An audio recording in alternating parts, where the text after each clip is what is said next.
আহ এই বড় আম গাছটা যদি কেটে বেচে ফেলি তবে বাজারে অনেক দাম পাওয়া যাবে। আমার তো মনে হয় কমসে কম 50,000 টাকা পাবো। আজকে তো এটা আমি যে করে হোক কাটবো, কাউকে দেব, কাউকে বলবো না।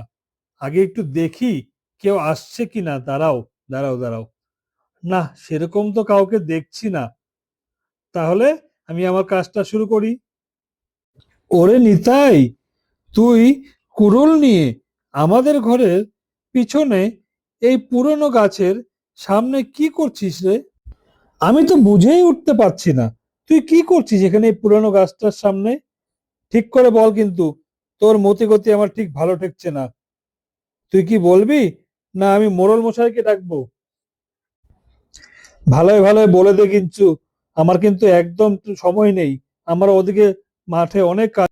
আরে মন্ডল মশাই, আমি তো শুধু গাছের গোড়ায় মশলা আর পানি দিচ্ছিলাম, যেন গাছটা আরো বড় হয়।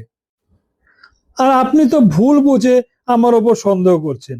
আমি কি করব আর বলেন তো? গাছটার সামনেই তো দাঁড়িয়ে আছি। কি সুন্দর আমি গাছটাতে জল মশলা দিচ্ছিলাম, যেন গাছটা ভালো আবার যদি হয়ে ওঠে। আমাদের এত পুরানো গাছ এটা, তাহলে ফল দিবে আবার, সবাই আমরা খেতে পারবো। আর আপনি কি সব, তুই গাছ কাটার ফন্দি করছিস না তো? এই গাছটা কিন্তু অনেক দামি। তোর মতি গতি আমার ভালো লাগছে না। ঠিক করে বল আমাকে। আর জানিস তো, এই গাছে কিন্তু একটা মৌমাছি চাকও রয়েছে। যদি সেটা নড়াচড়া পড়ে, তাহলে তোকেও কামড়াবে আর আমাকেও কামড়াবে। আর শুধু আমাদের না, আমাদের গ্রামে গিয়ে উড়ে গিয়ে কাকে কাকে কামড়াবে তার কিন্তু কোনো ঠিক ঠিকানা নেই। তাই বলছি, তুই এখান থেকে চলে যা। এটা তুই কাটার জন্য কোনো ফন্দি করিস না। একই মন্ডল মশাই, তবে তো এই গাছের কাঠ দিয়ে সুন্দর বাক্স বানানো যাবে। আমি আজকেই এটা কাটবো, আর সেই বাক্সগুলো অনেক দামে বিক্রি করা যাবে। আমি তো অনেক বড় লোক হয়ে যাব। ঠিক আছে, আপনি এখন যান, আমি গাছটা কাটার প্রক্রিয়া শুরু করব এখন। আপনি আমার সামনে থাকবেন না। আপনি যান তো। আপনি আমার সামনে দাঁড়িয়ে আর আমাকে এসব কিছু বলবেন না তো। আপনি যান, আপনি যান। আমি গাছটা এখন কাটবো। আপনার গায়ে আবার ধাক্কা ধাক্কা লাগবে। তোকে কিন্তু আমি বারে বারে সাবধান করে দিচ্ছি, তুই যদি এই গাছটি কাটিস, তাহলে এই গাছের যে মৌমাছি চাকটা আছে তারা কিন্তু একদম সবাইকে কামড়ে দিবে। তুই ভাবিস না যে তোকে কামড় দেবে না, তোকেও কিন্তু কামড় দেবে। তার সঙ্গে বাকি সবাইকে দিবে। তাই তোকে আমি বলছি, তুই এসব কাজ করিস না। দেখিস, এরপরে যদি তোর বা আমাদের গ্রামের কারো কিছু হয়, তার জন্য কিন্তু তুই একমাত্র দায়ী থাকবি, আমি বলে দিলাম। আমাকে কিন্তু এইসব কথা বলে একদম টাইম নষ্ট করবা না। আমি মানুষকেই ভয় পাই না, আর তুমি পোকা মাকড়কে বলছো আমি ভয় পাবো? দূর, তুমি যাও তো।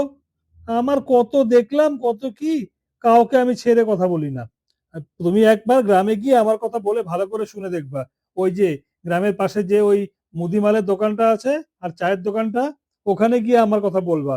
দেখবা আমার নামে সবাই ভয়ে কাঁপে ওখানে। আর তুমি পোকা মাকড়ের কথা বলছো? যাও তো।